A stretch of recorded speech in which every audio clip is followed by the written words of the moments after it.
Welcome in, welcome in. Thursday night means it's time for DFS Chalk Talk, brought to you by Triple Play Fantasy. We get it going right after this.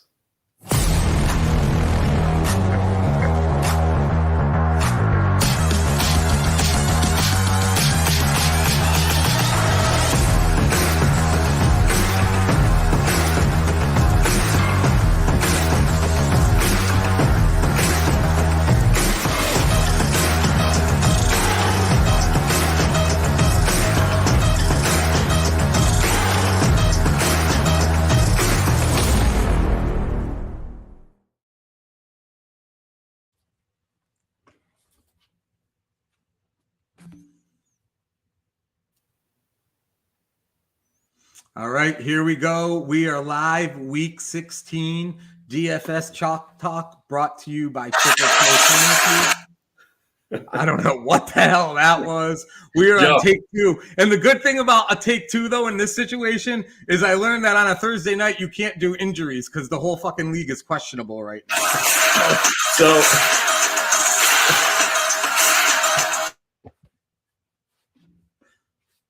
can I talk? Can I talk, Jess? So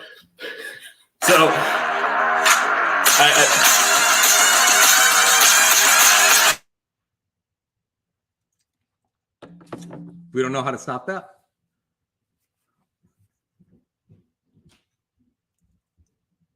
All right, maybe we're good now. I hope so, buddy. I tell you.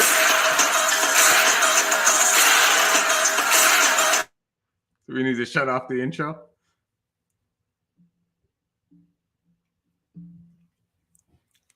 You're on mute again, too. Oh, as soon as you unmute yourself, the music plays? Is that the issue? No, you're good. You're good. All right, no music. Seemingly. Okay, I think we're good, man. I tell you, anytime Mike is not involved, then things go completely awry. So, I mean, you know, if you got me leading the charge, last week I forget the name of the show right off the bat. You know, this week I got technical issues as far as the song is concerned. In any case, it's time to get out of that kitchen, rattle those pots and pans. Week 16 DFS Chalk Talk, and we are Thursday night here versus Saturday, just because obviously we get the holiday coming up. A joke before that I told that nobody heard is that we're all going to a Christmas party at Nakatomi Towers out in LA. So that's take two of that joke. In any case, Joe, you were talking about injuries. But I'm not gonna anymore because the whole league's freaking questionable on a Thursday versus on a Saturday or Sunday.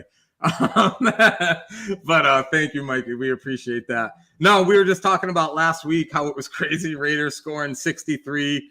That Seattle win on Monday night I felt like that was good for everybody from a fantasy perspective because Seattle winning that game kept a bunch of teams alive in the playoff race in the NFC. I like playing motivated fantasy players. I feel like the trick these last couple of weeks is trying to find the guys that are still playing for something, and not just the teams that are cashing it in, as you saw with like the Chargers defense last week, let's say. And then for those joining us for the first time, we talk all things DFS on this show. Usually we go over the main slate on Sunday just because it has the most contests, but obviously this week, like last week, you get the Thursday game, you get the Saturday games and Monday night, so plenty of football to go around. So we'll get into our main lineups for this coming Sunday, and I'll help Joe go ahead and kick us off here with who you got lineup wise, and we'll kind of break those down from there. Yeah, and we're going to try a little something new here, see if we can get it on the screen for everybody. I'll tell you, this when we're looking at, because I mean, things that we're attempting the first time have worked out tremendously so far. So that's very true. I apologize. That's very for the very people true. Watching here today, if this is your first time tuning in. Well, hey, I got this now. I'm going to pick up the pieces. So, you know, we're looking at DraftKings on Sunday, and it's an interesting slate. You certainly got Prescott and Tua at the top of quarterback, but I got to be honest, I'm really loving Baker Mayfield right now for Tampa Bay. And I think the thing that's really enhanced his fantasy relevance lately is the fact that White is just starting to catch the ball so much out of the backfield as well as run. You look at the game log, and Baker went for 33 last week at Green Bay, obviously not an easy place to play. And then 20 the week prior at Atlanta. This is a real big game for them. Home against Jacksonville. Jacksonville, not a great defense in general, in my opinion, anyway. I expect that to be a high-scoring game, and it's an important one. So I love the idea. And another thing last week with Tampa is Godwin finally had a real nice game, went over 100 yards. So I feel like that offense is kind of clicking on all cylinders. Miami and Dallas, I think about those teams, and in theory, I think it's going to be a high-scoring game, but I worry about Miami against a good defense. They have not fared well against the better teams, the quality teams that they played this year. Kansas City, Buffalo, both played them tough defensively. And if anything, I would feel better about Dak, but to spend $1,900 less and get Baker with the streak he's on right now, I like that.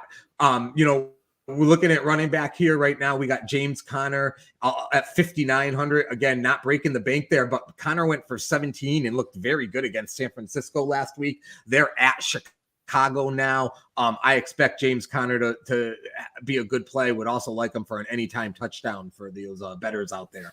Talked about it. Well, I talked about it in take one of injuries, so I guess I didn't really talk about it. Ty Chandler for the Vikings at 5,600. As of now, Mattson is he's questionable, but he's looking more doubtful. If he does not play, I absolutely love Ty Chandler going up against Detroit. Justin Jefferson's back for Minnesota, so that offense is starting to click again. Detroit does give up a lot of points.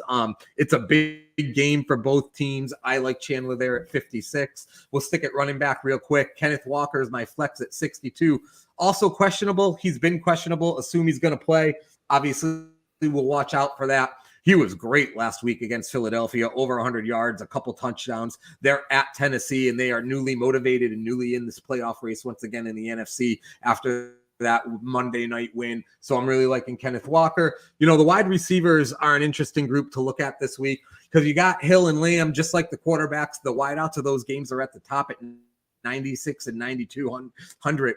And then you go all the way down to Amon-Ra St. Brown at 8,200 and Justin Jefferson at 8,100. And I think I like both of those guys. Jefferson came back last week, worked off the rust, worked through that chest injury. I like that. Amon-Ra was great last week after rebounding, after not having a very good week. I expect that to be a higher scoring game. So I love saving over $1,000 and still feeling like you have a number one wideout in there. We talked about Noah Brown for Houston. He's questionable right now. He was huge with Case Keenum last week. Real quick, looking at this is kind of out of nowhere, but because of Odell and Nico Collins last week, he went for 22, 8 for 82 on 11 targets.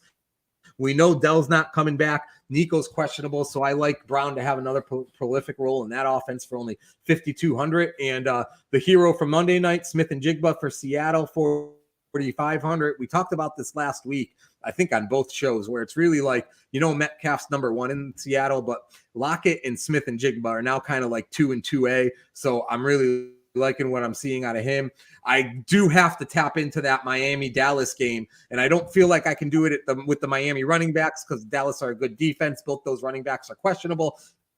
Tyreek Hill still very much questionable. I'm not paying $9,200 for CeeDee Lamb. He's slowed down a little bit. So Ferguson at 4,900. I mean, this guy has become a pillar of consistency at the tight end position.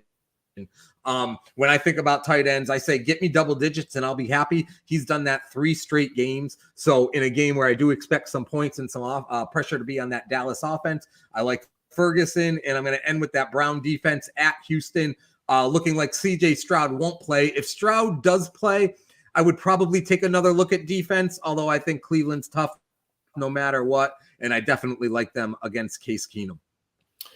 So what do you think there, Mason? How'd that screen go? Pardon me? How'd that screen share go? Not too shabby, kid. I'll say this.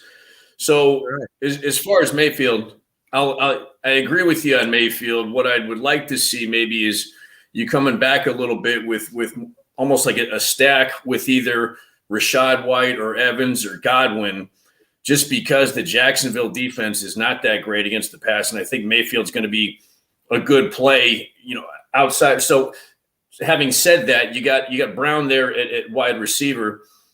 I think that's a decent play. The trouble is you got Case Keenum. Brown's basically the only weapon out there, and the Cleveland defense is a very good defense to be going up against. I mean, so good that you got them starting against that very same Houston. So I kind of question a little bit the Noah Brown pick. And then also we kind of get a little bit caught up in Jackson Smith and Jigba. Yeah, he did well last week. That was his first touchdown, though, since October. So I wonder how far exactly he's going to go. I don't know if you agree, disagree, or have anything to add about what I just mentioned there. Yeah, so I would say so Amon-Ra has just been – so the Mike Evans thing, he's 7,600. The problem with that is there's a scenario where that team scores points and it's not Mike Evans. We've pretty much learned in Detroit there is no scenario where that team scores and it doesn't have something to do with Amon-Ra. He had that one bad game with 5.1 as we're looking at in week 14 at Chicago. They lost 28-13. But all these other games where you're seeing Detroit put up 20, 30s, and 40s, he's very heavily targeted and he's very, he's produced. So I like him there. I don't think Evans 500 less is worth it, or 600 less. What I would say is Rashid White, I was looking at getting in. And it's funny because I have him in a league going in a fantasy game. So it's almost like, let me hedge my bets and not go with White from that perspective. The other thing with White is he's actually, and I meant to mention this, so I'm glad that you did now. He's the most expensive run. And I don't know how it is on FanDuel. We can take a look in a minute when we're talking about your lineup, Jeff, but he's the most expensive running back of the 1 p.m. slates on DraftKings.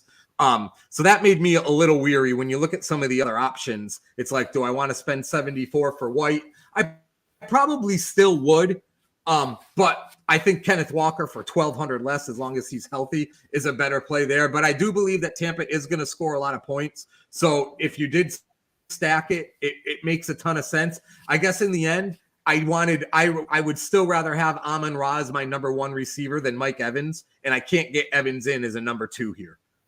I got you. I mean, as far as Smith and what you got? No. Go ahead with Smith and Jigba. Smith and Jigba, this target share, I think, is what has me most intrigued in the fact that when it counted most last night, that's who they went to. He went 4 for 4, only 4 targets, which was kind of odd. But again, they got a huge game from Kenneth Walker on Monday night. And then the 2 games prior, when they were pressed in the passing more, he had 7 and 11 targets. So I do think he's up and coming. I wouldn't pay $6,000 for him right now, but he's actually he's my cheapest play, including tight end, other than my defense. So I feel like that is a good pay for him. And yeah, that's the deal. What do you got? Well, I will say this. I do like the Ty Chandler play. I think that's actually, I have him and some other ones. I didn't necessarily add him in on my FanDuel lineup, the ones that I'm posting on here. But we can go ahead if you got mine, if you want to put that. Yeah, can you see it? So. Oh, wait a minute. Hold on a second. I gotta stop. I'll tell you, this is broadcasting at its best right now. I appreciate the folks sticking with us here. No, I got you. It just takes a second. So, all right, I'll Vanna White you. So from the top, turn your letters, buddy. You got Nick Mullins at home versus Detroit. He's 7,000. You told me to use the Flacco. Oh, pardon me. Oh, you know what? You're right. I did, and I'm going with So Flacco, yes. I'm not even looking at that one. So. let me get even more professional and look that one up too, my man. Oh my God. Well, in any case, I'll go ahead with Rashad White, and obviously you see that he's 7,700, and over the last 3 weeks, Rashad White, he has 73 touches.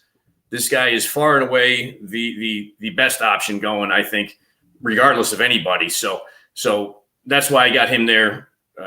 Let's talk about Flacco for a minute, though, Jeff. Yeah. Talk about Flacco. So Flacco is actually kind of coming into his own. So, they're at Houston. He had 374 passing yards last week. And this guy just all of a sudden has seemingly come out of nowhere and revive the Cleveland passing game. So we'll see what happens this week.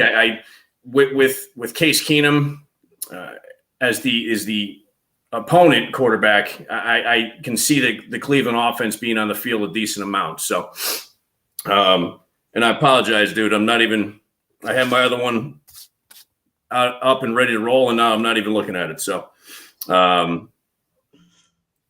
if you could pull that one up for me, bud. Yeah, I got it. You can't see it? I'm sharing it. Yeah. So no, I can't see it. Anyways, I'll go with my other one because I can't see that one. So Kenneth Walker at Tennessee, 6,800. That guy, I think he's just been a machine for Seattle. I think he's obviously the number one option, and even with Metcalf and Smith and Jigba getting some attention, I think Kenneth Walker is a good option to go with there. Wide receiver, I don't know if you can see that one there. It's the Nick Mullins lineup. Yeah, I got you.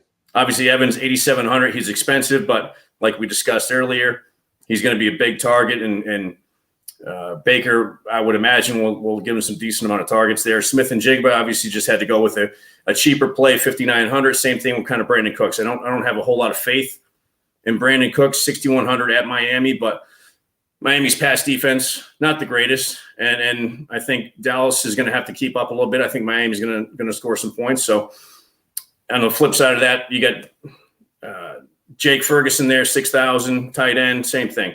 Dak's going to be thrown to somebody. CeeDee Lamb's going to get some attention. Hopefully Jake Ferguson gets in the end zone. Flex, Jerome Ford, 6,300 at Houston. And then defense, I got the Jets versus Washington, 5,000.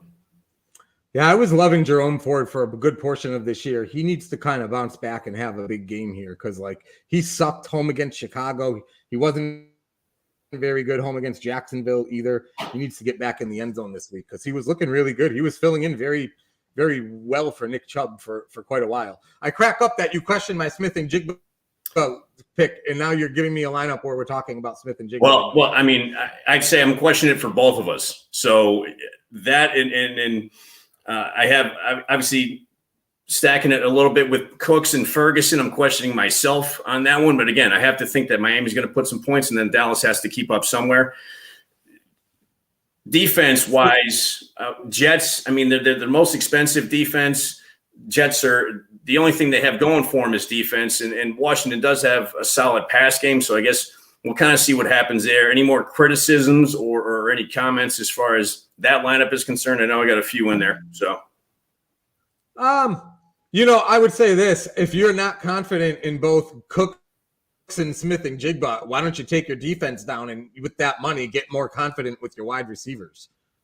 Yeah, I mean the Jets defense, we're not even sure what they're playing for at this point because they're pretty much out of it. So, though I do believe that Washington's a turnover machine and that Jet defense is probably a good start, if you feel like you don't want Cooks or Smith and Jigba, you already got 500 extra in the lineup. You get a couple hundred extra, and it's kind of interesting who to really go for. To be honest, I kind of see why you went Smith and Jigba and Cooks when I'm actually scrolling through the options here, because when you get, it's like if you go under this 1 p.m. slate, they're getting so weird now as there's these Saturday games and these other day games. But honestly, I don't feel good about anybody under 6,900 on FanDuel this week. So it's almost like you got to spend wide out on FanDuel, which is really funny because I feel the exact opposite about DraftKings for the most part. But it's almost like you gotta spend the extra on wide out so you're not in that situation. Though I will say, even Brandon Cooks, I mean, if they're in a game script where they got to throw a lot, I do believe Cooks can be effective. Are you going to get a touchdown out of Cooks and Ferguson? Probably not. But at the same time, it's possible. And I'll tell you another thing. CeeDee Lamb has not been, Lamb's not worth the price all of a sudden lately. If you look what he's done the last few weeks, it's not horrible, 15 and 16, but it's certainly not worth 9,000. So that game against Buffalo was just so weird in general. I expect them to fire back, and Miami hasn't been able to beat a good team either, which at some point we got to take that into consideration too. And I think you make a decent point there about the wide receivers this week, which is why I think Kenneth Walker is a great pick at 6,800. And that's why I also agree with the Ty Chandler pick, just because you're getting him at a little bit of a discount. So you can afford to go a little bit cheaper running back and hope for some production and spend a little bit more at the wide receiver position, whether it be in those three spots and the flex or just three, and then see what you can flex in as far as a running back is concerned, like a Jerome Ford at 63. You know what I mean? Yeah. Yeah, it's so interesting because like Curtis Samuel is 4,800 on DraftKings, but then like you look at him on FanDuel and what did I just see him at? So he went from 4,800 to 6,500, so 1,700. And you know we've been doing this long enough where we look at and we feel like kind of 700-800 is kind of the apples to apples. Your FanDuel salary, if it's equal, is about $700 more than your DraftKings salary based on the way they do it. So the fact that they've got Samuel 1,700 more on FanDuel, that's a huge difference. I mean, if you like Curtis Samuel, play him on DraftKings last week and not on FanDuel, just as an example. So the salaries are a little off. And, you know, I mean, at this point, you got 15, 16 weeks worth of data. They've got different data science and AI kind of models doing their thing. They're ingesting all of this data a little bit differently, and there's a lot to go on at this point. So I guess I can see why there's a little bit more of a difference than there is maybe earlier in the year. But how do you feel about, you know, a guy I was looking at this week that I didn't end up getting in, and in the end, it was kind of like I chose my flex kind of between Jordan Addison or Ty Chandler, and it was a tough one because Addison had such a huge game last week, 6 for 111 and 2 touchdowns, and that was with Justin Jefferson back. But I got to believe that's going to kind of go back to where it should be, where it's with Jefferson having the big game and Addison playing kind of like the secondary role. What do you think they're going to score a good amount of points home against? Yeah, I mean, I think the Detroit's rush defense is halfway decent, but I still think Ty Chandler is going to get some good yardage out of that and probably get in the end zone. I would imagine at least once. There'll probably be a high scoring game. So Justin Jefferson, Addison's been so up and down. He was really hot at the start of the year. The first 3 weeks, the guy was just a monster. And then all of a sudden kind of fell off the face of the earth. And now all of a sudden he's kind of come back. Justin Jefferson, is he worth the expensive price that he is? I think it's maybe worth a shot with Nick Mullins there. He's a better play on DraftKings too, because he's only 8,100. I got you. So, I mean, I just think both teams will get some decent yardage and score some points, especially at the wide receiver position. So I don't think the Addison play is terrible, but I do think Justin Jefferson will go back to kind of leading the charge and being the main guy there for Nick Mullins or Kirk Cousins or whoever's throwing the ball, you know?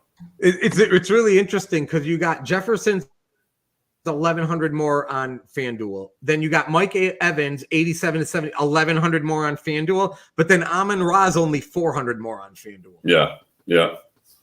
Amon-Ra is a head scratcher, a monster too. So I don't think there's no other target on Detroit outside of the running back position, and Amon-Ra would actually trust getting any points for you whatsoever. So I mean, Jameson.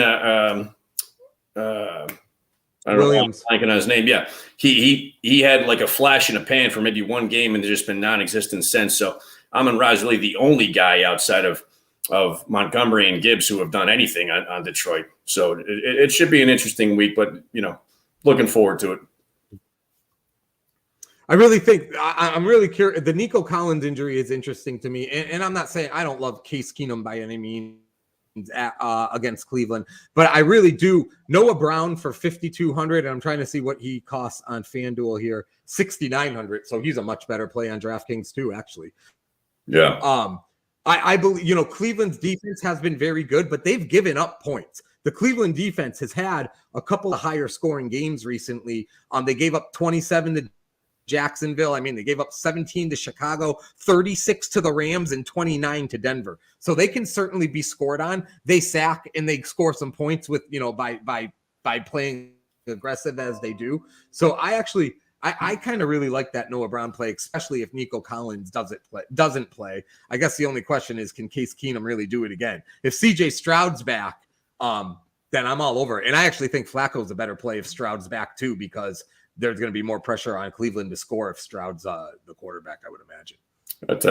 So should be interesting. We got the Saints game going tonight at the Rams, and then Saturday games all day. Sunday you'll see us for the main slate. Monday this is crunch time, semifinals in the regular leagues. So should be an interesting week. We appreciate everybody joining us and dealing with, again, the technical difficulties without our boy Mike here. He's really the anchor behind the screen for us. So we miss you, Mike, and I'm sure you'll be back and ready to roll next week. Any parting words before Christmas there, Joseph? Well, I wish for Christmas that we're a little smoother next week. Well, I mean, I'll tell you again, that's on me, and for those who are watching, I appreciate you hanging in with us, and Merry Christmas, you filthy animal. Until next time, we've got you covered.